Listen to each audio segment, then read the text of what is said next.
আসসালামু আলাইকুম বন্ধুরা, ওয়েলকাম টু অ্যানিমে প্রিকিস। আজ আমি একটি মানহওয়া এক্সপ্লেন করতে চলেছি এবং এই মানহওয়ার যেই মেন ক্যারেক্টারটি ছিল সে আসলে মারা গেছিল, তবে ভ্যাম্পায়ারদের সাথে লড়াই করার জন্য তাকে আবার পুনর্জীবিত করা হয়েছে এবং এই মেন ক্যারেক্টারের পার্সোনালিটিও একটু ভিলেন টাইপ। তো এই ভিডিওতে আমি এই মানহওয়ার চ্যাপ্টার 1 এবং 2 কভার করব এবং এই মানহওয়ার নাম ডিসক্রিপশনে লেখা আছে। Eyes in the sky, gazing far. তো গল্পের শুরুতে আমরা ভ্যাম্পায়ারদের রাজাকে দেখি এবং ওনার সামনে মানুষদের রাজা মাথা নত করে ওনার মুকুট সেই ভ্যাম্পায়ারদের রাজাকে দিচ্ছিল এবং তিনি এখানে সেই ভ্যাম্পায়ার রাজার কাছে ক্ষমা চাইছিল তাদের পূর্বপুরুষের দোষের কারণে। তবে এখানে সেই ভ্যাম্পায়ার রাজা সেই মানুষদের রাজাকে মেরে ফেলে এবং সে বাকি ভ্যাম্পায়ারদের সকল মানুষদেরই মেরে ফেলতে বলে। আসলে এই ভ্যাম্পায়ারদের রাজা মানুষদেরকে একটি অকাজের প্রাণী মনে করত। সে মনে করত মানুষরা কোনো কাজেই না এবং তাদেরকে বাঁচিয়ে রেখে কোনো লাভই নেই। এই জন্য সে ভ্যাম্পায়ারদের মানুষদেরকে হত্যা করার আদেশ দেয় এবং তার কথা মতো সকল ভ্যাম্পায়ার মানুষদেরকে মারতে শুরু করে। একদিন দুইজন ভ্যাম্পায়ার 4 জন নাইট এবং কিছু বাচ্চাদেরকে মারার চেষ্টা করছিল। তখন সেখানে একটি বাচ্চা মেয়ে বলে ওঠে, তোমাদের এই ভ্যাম্পায়ারের রাজ্য আর বেশি দিন টিকবে না। সৃষ্টিকর্তা আমাকে স্বপ্নে বলেছে আমাদের মানুষদেরকে বাঁচানোর জন্য একটি হিরো শীঘ্রই আসতে চলেছে। তবে সেই ভ্যাম্পায়ারগুলো তাও তাদের উপরে আক্রমণ করে দেয়। সেই নাইটগুলো তাদেরকে আটকানোর চেষ্টা করে, তবে সেই ভ্যাম্পায়ারগুলো তাদেরকে খুব সহজেই মেরে ফেলে। যখন তারা ওই বাচ্চাদের মারতে যাচ্ছিল তখন আরও একটি নাইট চলে আসে এবং তাকে দেখে দুইজন ভ্যাম্পায়ার অবাক হয়ে যায় যে এই কোত্থেকে আসলো এবং সে এসেই তাদের মধ্যে একজনকে মেরে ফেলে। সে তার হৃৎপিণ্ডে আঘাত করেছিল। আসলে এই ভ্যাম্পায়ারদের দুর্বলতা ছিল যদি তাদের হৃৎপিণ্ডে আঘাত করা হয় তাহলে তারা মারা যায়। এখানে আরেকটি ভ্যাম্পায়ার এই দৃশ্যটি দেখে অবাক হয়ে গেছিল, কিন্তু তবু সে ওই নাইটের উপরে আক্রমণ করে। তবে সেই আক্রমণের ফলে ওই নাইটে কিছুই হয় না এবং কি তার এক ফোঁটা রক্তও বের হয়েছিল না, যেটা দেখে ওই ভ্যাম্পায়ারটি একেবারে অবাক হয়ে গেছিল। তবে তখন সেই নাইটটি ওই ভ্যাম্পায়ারের মুখ ধুয়ে তার হৃৎপিণ্ড একেবারে ধ্বংস করে দেয়, যার ফলে সেই ভ্যাম্পায়ারটিও মারা যায়। এরপর সে ওই বাচ্চাটির উদ্দেশ্যে বলে, যদি তোমরা এই পথ দিয়ে সোজা যাও তাহলে 10 কিলোমিটার দূরে একটি টেম্পল আছে, সেখানে কোনো ভ্যাম্পায়ার আসে না, তো তোমরা সেখানে নিরাপদে থাকবে। সেই লোকটিকে দেখে সেই বাচ্চা মেয়েটি মনে করে এটাই হয়তো সেই হিরো। তবে তার কথা শুনে সেই নাইটটি তাই হেলমেট হটতে বলে, কি হিরো? আমাকে দেখে কি কোনো হিরোর মতো লাগে?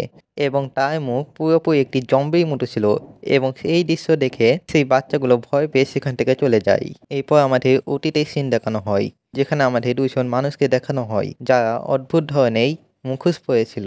তার একটি জায়গায় একটি যোদ্ধাকে দেখে যে মৃত্যুর পরেও একেবারে দাঁড়িয়েছিল এবং এই দৃশ্যটি দেখে সেই মানুষগুলো অবাক হয়ে যায়। এবং এই লোকটি হচ্ছে আমাদের এই মানওয়ার মেন ক্যারেক্টার গান্থাই এবং গান্থাই সেই নাইটটি ছিল যে ওই ভ্যাম্পায়ার মেরেছিল। সেখানে একটি মানুষ তার মুখোশ খুলে ফেলে এবং সে গান্থাকে একটি গ্যালিয়েটায় বলে মানুষদের শেষ আশা বলে। এরপর আমাদের একটি ছেলে সিন দেখানো হয় যে অনেকগুলো মানুষকে মেরে ফেলেছিল এবং এটা হয়তো সম্ভবত গান্থারের অতীত ছিল। ব্যাকগ্রাউন্ডে একজন বলে, অসাধারণ গান্থাই, তুমি সর্বপ্রথম মানুষ যে এই প্রজেক্টে সার্ভাইভার। এখানে গান্থারের চোখ খুলে তো সে ওই মানুষগুলোকে তার সামনে দেখে এবং সেই মানুষগুলো গান্থারকে দেখে অনেক খুশি ছিল। এটা দেখে গান্থার জিজ্ঞাসা করে যে কি হচ্ছে, আমি তো মারা গেছিলাম এবং তোমরা আমাকে দেখে এত খুশি কেন হচ্ছ? তো সেখানে একটি মেয়ে যার নাম অ্যারেন সে গান্থারকে বলে, তোমাকে আবারও পুনর্জীবিত করা হয়েছে মানব জাতিকে বাঁচানোর জন্য। র্যানো নামে একটি লোক গান্থারের সামনে একটি আয়না নিয়ে আসে এবং সেই আয়নাতে গান্থার নিজেকে দেখে যে একেবারে ফ্র্যাঙ্কেনস্টাইন মস্তায়ের মতো দেখতে হয়ে গেছিল। আচ্ছা, ফ্র্যাঙ্কেনস্টাইন কি মস্তায়ের নাম ছিল নাকি বিজ্ঞানীর নাম ছিল? এখানে র্যানো গান্থারকে বলে যে তার মাথাতে একটি স্পেশাল ডিভাইস ফিট করা হয়েছে যেটাকে লাইফ মেনটেনিং ডিভাইস বলা হয়। এই ডিভাইসটি এক পায়ে বানানো সম্ভব একটি মানুষের সাহায্যে এবং যতক্ষণ এই ডিভাইসটি গান্থারের ব্রেনে অর্থাৎ মাথাতে নিরাপদে আসে ততক্ষণ গান্থারকে কেউ মারতে পারবে না। এখানে অ্যারেন গান্থার এই আর্টিফিশিয়াল হাত এবং পাকে নিয়ে আসে এবং সেই হাত পা গুলি সাধারণ মানুষের হাত পা থেকে দ্বিগুণ শক্তিশালী ছিল। এখানে অ্যারেন বলে, তুমি সেই ব্যক্তি হবে যে মানুষ দেখে ভ্যাম্পায়ারদের হাত থেকে বাঁচাবে। তুমি আমাদের মানুষ জাতি শেষ আশা গান্থার, তো দয়া করে আমাদের সাহায্য করো। তো এখানে গান্থার তাদেরকে সাহায্য করার জন্য একটি কন্ডিশন রাখে। তাই কন্ডিশন শোনার জন্য রাইনো তার কাছে যায়, কিন্তু তখনই গান্থার তাকে নিজে 2 পায়ের মাঝখানে আটকে নেয় এবং সে তাদেরকে সাহায্য করার জন্য সরাসরি মানা করে দেয় এবং সে এখানে বলে, আমার একটি মাত্র কন্ডিশন আছে যে তোমরা আমাকে এখান থেকে যেতে দিবে। তোমরা জানো আমি কিভাবে একটি যোদ্ধা হয়েছি? আমি কোনো ভয় না পেয়ে আমার শত্রু ধেয়ে মেরে ফেলতাম। এবং হ্যাঁ, ভ্যাম্পায়াররা অনেক নিষ্ঠুর হয়, তবে মানুষরা তাদের থেকে কম নাকি? তারাও অনেক সেলফিশ হয়। এই জন্য আমি মানুষ থেকে তো একদম বাঁচাবো না। এবং যদি তোমরা আমার কথাতে রাজি না হও, তো আমি এই টাকলাকে মেরে ফেলবো। তবে তখন এরেন তাই ঘড়ি দেখে। গান্থার বলে, এটা ঘড়ি দেখার সময় না। তবে এখানে এরেন বলে, গান্থার তোমার কাছে মাত্র 4 সেকেন্ড বাকি আছে। এবং তাই কথা বলতেই গান্থার আবারও অজ্ঞান হয়ে যায়। যখন তার জ্ঞান ফিরে তখন রাইনো তার সামনে দাঁড়িয়েছিল।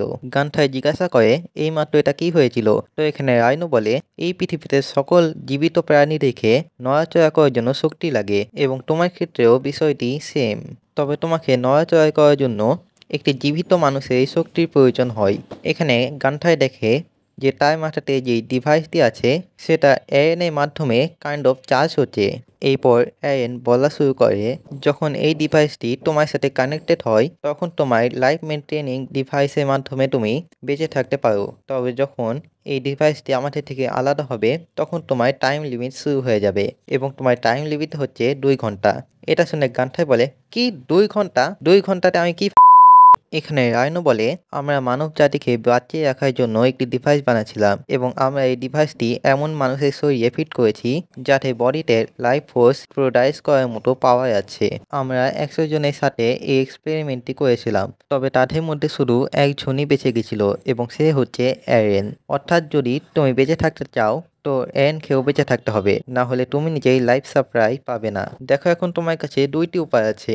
প্রথমটি হচ্ছে আমাদের সাথে মারামারি করে সময় নষ্ট করা এবং 2 ঘন্টা পার হতেই নিজেও মারা যাওয়া, এবং আরেকটি হচ্ছে আমাদের এই সঙ্গ দেওয়া, এবং এই পরিবর্তে আমরাও তোমাকে বাঁচিয়ে রাখবো।